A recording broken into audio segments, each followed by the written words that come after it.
नमस्कार दोस्तों, आपका बहुत बहुत स्वागत है नॉलेज फॉर क्यूरियस पर। और आज हम अपने मल्टीपल चॉइस क्वेश्चंस को कंटिन्यू कर रहे हैं। किसके?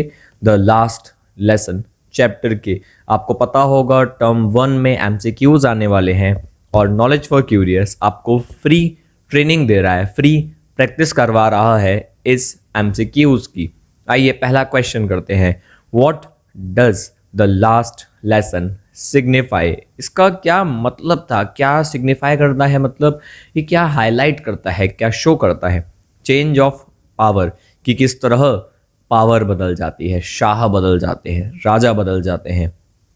चेंज ऑफ गवर्नमेंट, किस तरह सरकारें बदल जाती है। चेंज इन लाइफ, किस तरह जिंदगी बदल जाती है। या चेंज ऑफ टीचर्स, किस तरह टीचर बदल जाते हैं।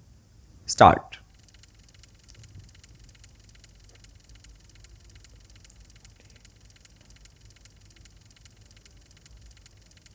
और सही जवाब आपके सामने है चेंज इन लाइफ, किस तरह जिंदगी बदल जाती है। ये हमने क्यों लिखा?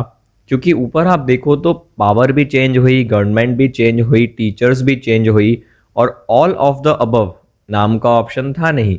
पर ये सारी चीज़ें कहाँ आती हैं? ये आती हैं हमारी ज़िंदगी में, इसलिए हमने चेंज ऑफ लाइफ लिख दिया। सातवां, what do the marching soldiers under the Windows represent? आखिर ये जो सेंटेंस लिखा गया था कि सोल्जर्स मार्च कर रहे थे अंडर द विंडोज, इसका मतलब क्या था आखिर? इसका मतलब the dawn of Prussia and the defeat of French people, कि भाई फ्रेंच लोग हार गए थे और प्रशिया जो उस समय का जर्मनी स्टेट था, जर्मन का स्टेट था, उसका डॉन हो रहा था। डॉन मतलब होता है उदय, राइज। इसको शो करता है। डिफीट ऑफ प्रशिया, प्रशिया की हार को शो करता है। The victory of French, French की जीत को शो करता है। या नन ऑफ दीज, इनमें से कुछ भी नहीं। स्टार्ट।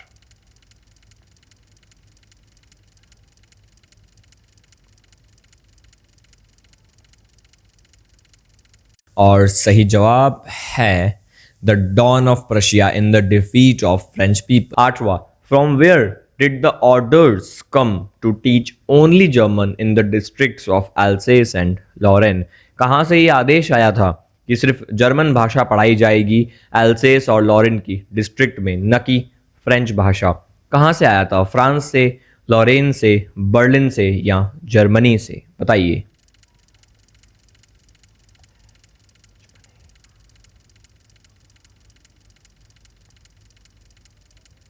और सही जवाब बहुत ही ऑब्वियस है, आप सबने सुना होगा, बर्लिन, जर्मनी की कैपिटल। उस समय प्रशिया एक बहुत ही ज़्यादा पावरफुल और लीडिंग स्टेट था।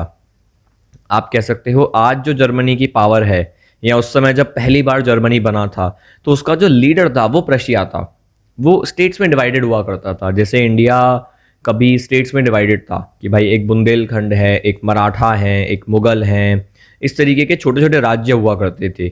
जर्मनी में भी ऐसे राज्य हुआ करते थे, और जो लीडिंग उनका राज्य था, लीडिंग जो प्रोविंस थी, वो थी प्रशिया, जिसने बाद में सब कुछ एक कर दिया और फिर एक मॉडर्न डे जर्मनी बन गया बिकॉज ऑफ ऑटोमन बिस्मार्क। उन्हीं बिस्मार्क ने फ्रांस को भी हराया था जब ये सब कुछ चल रहा था।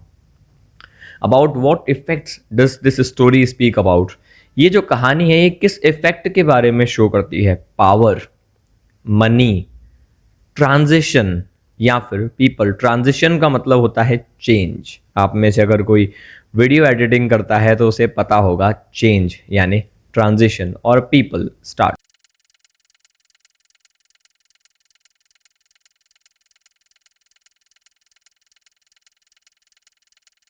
और सही जवाब बहुत ही ऑब्वियस है, ऑप्शन सी, ट्रांजिशन, चेंज, परिवर्तन शो करता है ये chapter. Why was France reluctant to go to school? Reluctant होने का मतलब होता है कुछ काम करने का मन न करना, परहेज करना। जैसे कभी कभी आपका स्कूल जाने को मन नहीं करता था बचपन में, बारिश में बाहर निकलने का मन नहीं करता, कभी कभी टेस्ट देने का मन नहीं करता, उसको बोलते हैं रिलक्टेंट हो जाना। Wanted to enjoy warm sunlight, क्योंकि वो चाहता था कि यार धूप के मज़े लिए जाएं। Wanted to see soldiers drill, वो चाहता था सोल्जर्स की ड्रिल देखे। ड्रिल मतलब practice. Lesson on participles was not prepared, lesson ही प्रिपेयर नहीं था, होमवर्क प्रिपेयर नहीं था, या ऑल ऑफ द अबव, ये सारे कारण थे। स्टार्ट।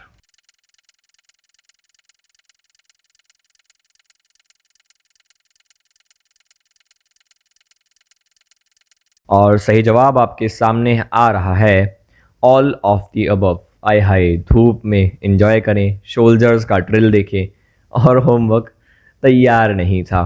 तो दोस्तों, स्कूल पहुंच के फ्रांस क्या देखता है, उसे क्या मिलता है?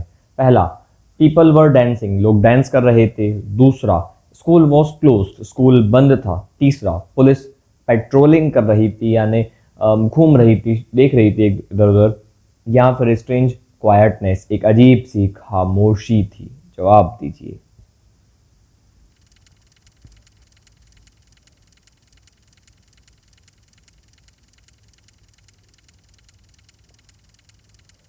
और दोस्तों, आपने बिल्कुल सही सोचा, सही जवाब है स्ट्रेंज क्वाइटनेस। अजीब सी एक खामोशी थी जो वहां नहीं होना चाहिए थी।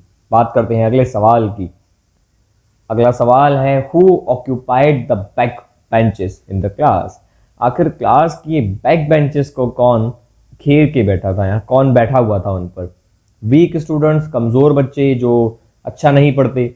टीचर्स, टीचर खुद बेंच पे बैठे हुए थे। क्लास के monitors, monitor of the class. या फिर हमारे गांव के बुजुर्ग? बताइए।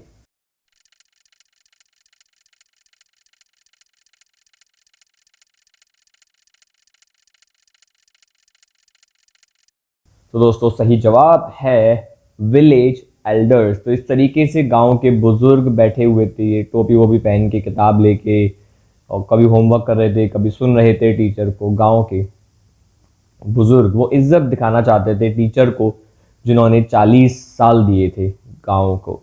Y was France surprised? आखिर फ्रांस अचंभित क्यों हो गया, हैरान क्यों हो गया?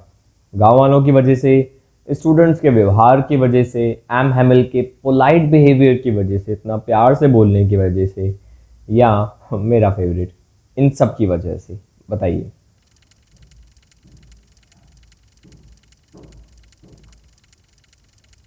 सही जवाब है इन सब की वजह से। एक तो यार ये बुजुर्ग बैठे थे, स्टूडेंट्स खामोश थे मस्ती करने के बजाय, टीचर गुस्से में होने के बजाय बहुत प्यार से बात कर रहे थे। इन सब चीज़ों ने हमारे छोटे से मासूम से, कभी कभी न पढ़ने वाले फ्रांस को हैरान कर दिया। अगला सवाल, Y was France feeling regretful and sad? France को क्यों दुख हो रहा था, क्यों उसके मन में उदासी थी? फॉर रीचिंग लेट, क्योंकि वो लेट था। फॉर नॉट लर्निंग पार्टिसिपल्स, उसने होमवर्क नहीं किया था, पार्टिसिपल्स याद नहीं किए थे। Participles basically forms of verb को हो सकता है कहा गया हो यहाँ पर, जैसे हमारे यहाँ फॉर्म्स ऑफ वर्ब होती है, उनके यहाँ भी फ्रेंच में होती है।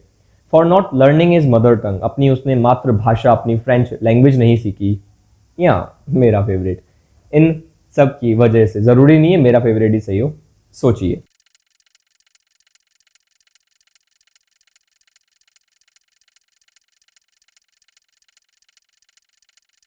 और सही जवाब आपके सामने है answer all of the above. यानी एक तो भाई साहब देर से पहुंचे, दूसरा भाई साहब ने होमवर्क नहीं किया था, तीसरा अपनी भाषा नहीं सीखी, तो उसका एक दर्द था कि यार हमारी मातृभाषा नहीं सीख पाए हम। जैसे हिंदी दिवस पे हमको भी कई बार एहसास होता है कि यार उतनी हिंदी हमने नहीं सीखी, भारतीयों को। सेम वही केस है। Whom did M Hamel blame for not sending students to school? M Hamel किस पे दोष लगाते हैं, किसको वो कहते हैं कि यार इन्होंने बच्चों को स्कूल नहीं भेजा? पेरेंट्स, माँ बाप, दोस्त, टीचर्स, या चौकीदार, वॉचमैन? बताइए।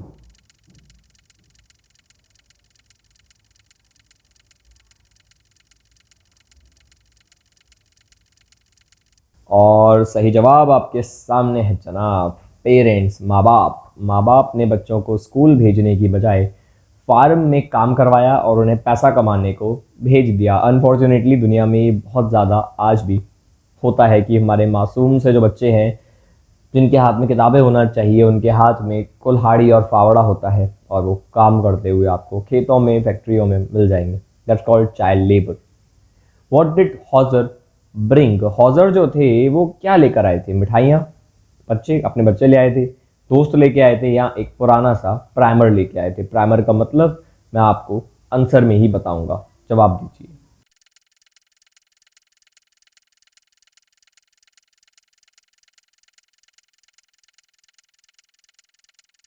और सही जवाब आपके सामने है ओल्ड प्राइमर, जिसे हमारे यहाँ पे होता है ना, ये एक पहाड़ा बोलते हैं हमारे ग्वालियर में तो उसको, जहाँ पे आपकी जो भाषा है उसका बेसिक ज्ञान होता है, जैसे अ से अनार, बड़े आ से आम, या A for apple, B for bat, B for ball, ये जो बेसिक चीज़ें होती है उस किताब को हम बोलते हैं प्राइमर। और ये जो हॉजर थे ये एक पुराना सा प्राइमर लेके आए थे, कुछ इस तरीके का आप मान सकते हो, पुराना, उसके पन्ने मुड़े हुए थे। आगे बहुत इमेजेस में आपको दिखाऊंगा और फ्री पीडीएफ इसका आपको डिस्क्रिप्शन में मिल जाएगा इन इमेजेस के साथ, जिसको आप रीड कर सकते हो। प्रिंट निकलवाने की मेहनत मत करना, सिर्फ रीड मार लेना। What made France forget M Hamel's ruler and crankiness? ऐसा क्या था जिसकी वजह से फ्रांस ये भूल गया कि यार एम हैमल की संटी के बारे में, स्केल के बारे में, उनके गुस्से के बारे में, पागलपन के बारे में वो भूल गया। ऐसा क्या हुआ स्कूल पहुंचते ही? पहला, पुलिस की पेट्रोलिंग दिख गई। दूसरा, एक अजीब सी खामोशी। तीसरा, सड़कों पे जो बसल था, जो हलचल थी। और चौथा, ये विचार कि यार सब कुछ छोड़ के दूर जाना होगा। क्या था जिससे वो सब कुछ भूल गया? बताइए।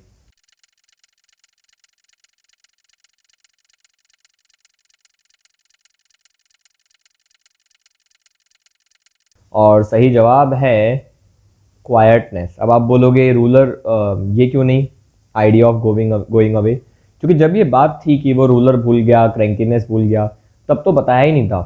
खामोशी देख के ही वो ये सब कुछ भूल गया कि रूलर वगैरह वो सब भूल गया। उसके दिमाग में बस यही चल रहा था कि यार ये क्या है, इतनी खामोशी। आपके स्कूल में आपने कभी देखी है ऐसी ऐसी खामोशी दिखती है?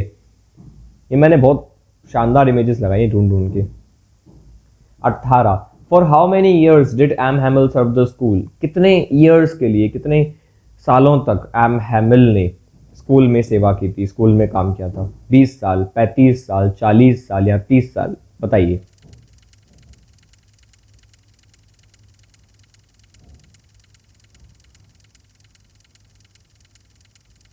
और सही जवाब है ऑप्शन डी, यहाँ आपको मिल जाएगा। इसके मैंने इमेजेस क्यों लगाई है मोदी जी की बताता हूँ।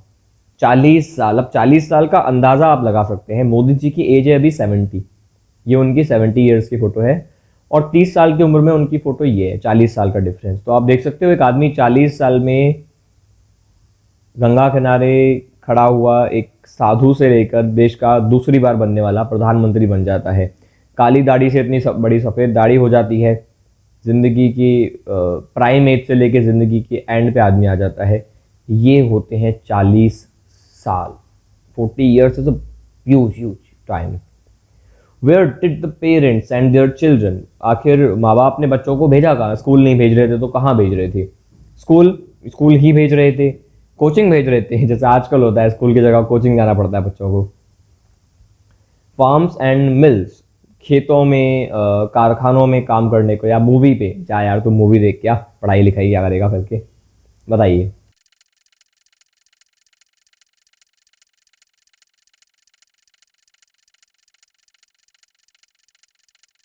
और सही जवाब आपके सामने है आंसर, फार्म्स एंड मिल्स। बच्चों को खेतों में, कारखानों में भेज दिया जा रहा था क्योंकि उनको ये नहीं पता था कि भाषा को सीखना कितना ज़रूरी है। Why were the parents sending their children to the farms and mills? क्यों भेज रहे थे वो?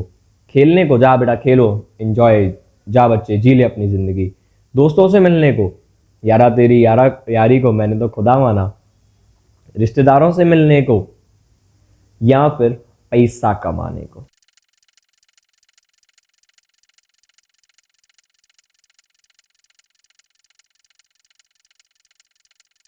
और सही जवाब आपके सामने है पैसा। छोटा छोटा मासूम सा बच्चा काम करके पैसा लेके आएगा, इसीलिए बच्चों को उनके स्कूल नहीं भेजा जा रहा था जहां उनको जाना चाहिए। स्कूल से याद आया, लॉकडाउन तो नहीं कह सकता लेकिन कोविड चल रहा है, इसलिए हम आपके लिए इतना सारा सर्विसेज फ्री में आपको दे रहे हैं। सो आपको फ्री पीडीएफ भी मिल जाएगा